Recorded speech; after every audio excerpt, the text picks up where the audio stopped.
Alors, je vais passer très très rapidement sur le populisme, puisque là, personne n'est dupe. Hein.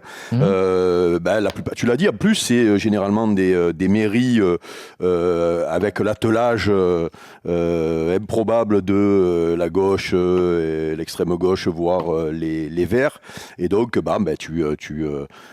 tu travailles pour ton électorat ou en tout cas pour tes collègues verts en faisant ça et tu t'achètes donc une virginité à peu de frais finalement, parce que je suis pas sûr que dans certaines villes les fan zones le 3 décembre par exemple, je suis pas sûr que ça fasse recette.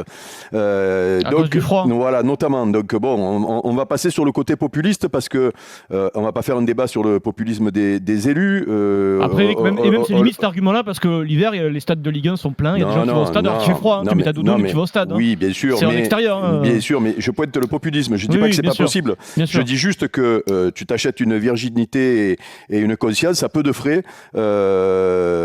Ensuite, je suis obligé d'appuyer sur le côté lâche souvent de nos politiques pour ces histoires-là, parce que et on le voit chaque fois, généralement pour les Jeux Olympiques ou quand il y a des compétitions dans des pays un peu, on va dire, avec pas les mêmes valeurs que nous.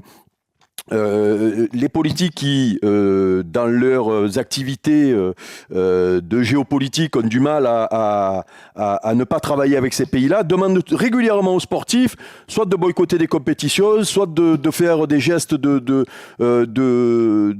prendre parti, voilà, de s'engager, alors que eux ne le font jamais quand ils doivent travailler avec ces pays-là, tu vois. Et là, aujourd'hui, du coup. Donc on demande au public de sanctionner pareil un pays pour diverses raisons, parce que les politiques n'ont pas eu le courage à l'époque, quand il y a eu la désignation du Qatar, de monter fort au créneau, parce que la plupart ils étaient déjà là, ces gens-là. Mais la France a favorisé la candidature du Qatar. Et je vais même plus loin, les politiques ont tout fait pour que le Qatar, certains en tout cas, et personne n'a rien dit, tu vois. Donc ça c'est. Mais alors là pareil, on va pas faire un débat sur la lâcheté des politiques. Mais alors là où je les attends. Oh, tu vas loin. Aujourd'hui j'ai décidé que j'allais loin. Allez, donc là où je les attends. Là où je les attends, c'est au niveau de la cohérence maintenant. Parce que quand tu prends ce genre de décision, il va falloir que derrière ça suive. Il ne faut pas avoir des indignations à géométrie variable, ce qui est le cas généralement. Parce que là, alors ce matin, tu pensais bien que j'étais mort de rire quand j'ai vu que la maire de Paris décidait de ne pas faire de fan zone pour la Coupe du Monde. Elle qui... Alors, elle était première adjointe, si je me souviens bien à l'époque, qui a accueilli à bras ouverts les Qataris à Paris, que je sache au PSG, et qui accueille régulièrement les investisseurs du Golfe ou d'ailleurs dans les palaces parisiens, dans les immeubles. Après, la ville est bien gérée, quand même. Il n'y a pas de dette, ni rien. Non, mais ça, c'est pas mon propos. Je suis pas assez calé pour savoir ça. Mais par contre, on va surveiller maintenant la cohérence quand même. La Tour Eiffel s'est illuminée pour Lionel Messi, par exemple. Ouais.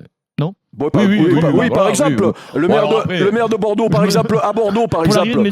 Je dis peut-être une grosse bêtise, mais Vincent, toi, tu dois le savoir, ou peut-être Adrien, toi qui es spécialiste licence 4, mais que je sache, il y a des grands châteaux bordelais qui sont propriétés des Chinois. C'est pas une grande. Oui, j'ai fait beaucoup d'études et je te le confirme. Voilà, par exemple, tu vois. La Chine, c'est une démocratie, ça n'a rien à voir avec le Qatar. Voilà, exactement. Et personne a dit il faut boycotter les vins de ce château-là, par exemple, tu vois. Parce que si tu commences à t'indigner, peut-être justement d'ailleurs, parce que moi j'aurais aimé qu'ils s'indignent à l'époque, ou peut-être même quand il y a eu tous les morts, parce que les morts ils sont pas arrivés il y a une semaine, hein. Ça fait un moment qu'il y a des morts sur les chantiers au Qatar. J'ai entendu personne. Donc maintenant on va surveiller la cohérence, c'est-à-dire on va voir ce que vont faire ces maires-là quand une entreprise ou un investisseur d'un pays peu recommandable entre guillemets, je sais pas ce que ça veut dire, mais pour eux ça a l'air de vouloir dire beaucoup.